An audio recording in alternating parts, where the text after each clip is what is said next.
The Vallisca Axe Murder House.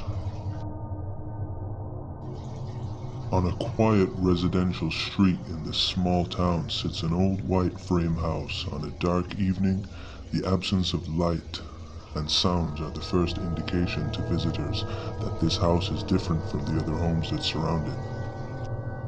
Upon closer inspection, you'll notice its doors and windows are tightly closed and covered. An outhouse in the backyard suggests that this house does not occupy a place in the 21st century, but somehow belongs in another era or another story. A weather-beaten sign hanging from the decrepit front porch warns rather than welcomes. It is the murder house. The walls still protect the identity of the murderer or murderers who bludgeoned to death the entire family of Josiah Moore and two overnight guests on June 10, 1912. Almost 97 years later, her secret continues to draw many visitors to her door. To some, it seems to be speaking.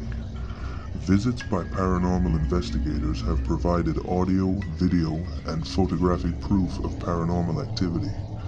Tours have been cut short by children's voices, falling lamps, moving ladders, and flying objects. Psychics have confirmed the presence of spirits dwelling in the home, and many have actually communicated with them, and skeptics have left believers.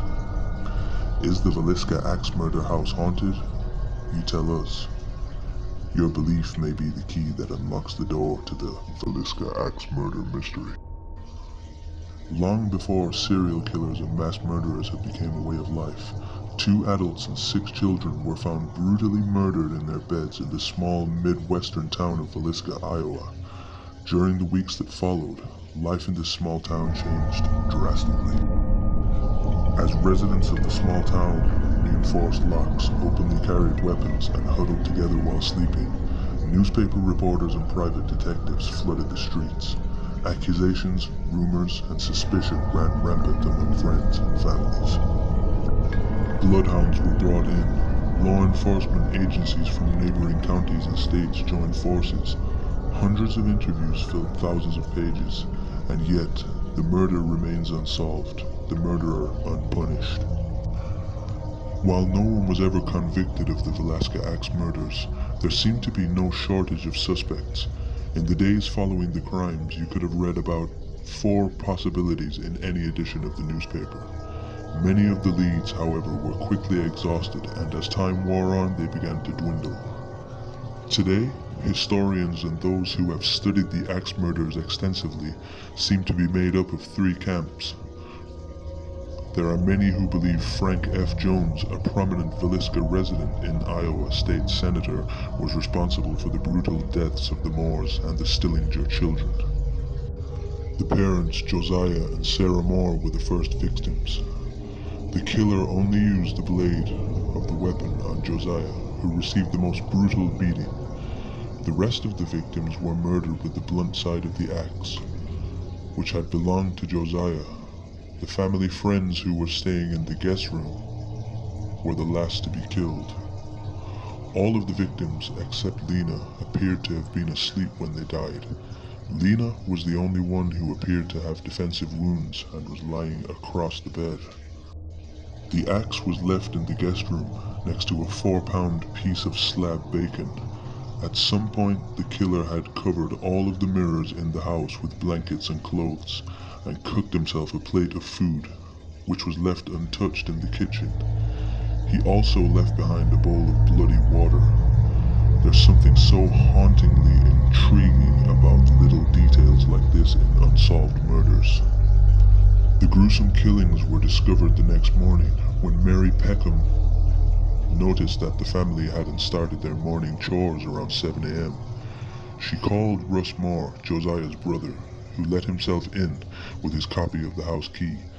After discovering the bodies of the Stillingers, he called the local police officer, who called investigators. There were plenty of suspects, but the murder was never solved. One suspect, Reverend George Kelly, was actually tried for the murders.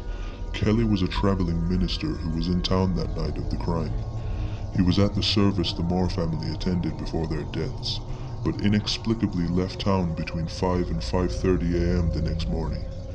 He showed a suspicious interest in the murders though, and after being in and out of trouble with the law for sending obscene material through the mail and a stint in a mental hospital, he was arrested for the murders in 1917. He confessed, then recanted, and was eventually tried and acquitted. It seems that most people didn't believe that he was mentally or physically capable of the murders. Naturally, a house with such a dark and mysterious past quickly attracted rumors of a haunting. The house was lived in for years after the murder, although families never stayed for long. From what I can tell, there's not a ghostly phenomena that hasn't been reported at the house. Disembodied footsteps, things moving, voices, apparitions, shadows, bad vibes. The Vallisca axe murder house has it all. Daytime tours are held at the Vallisca axe murder house Tuesdays through Sundays between 1 p.m. and 3:30 p.m. Would you dare stay in the Vallisca axe murder house?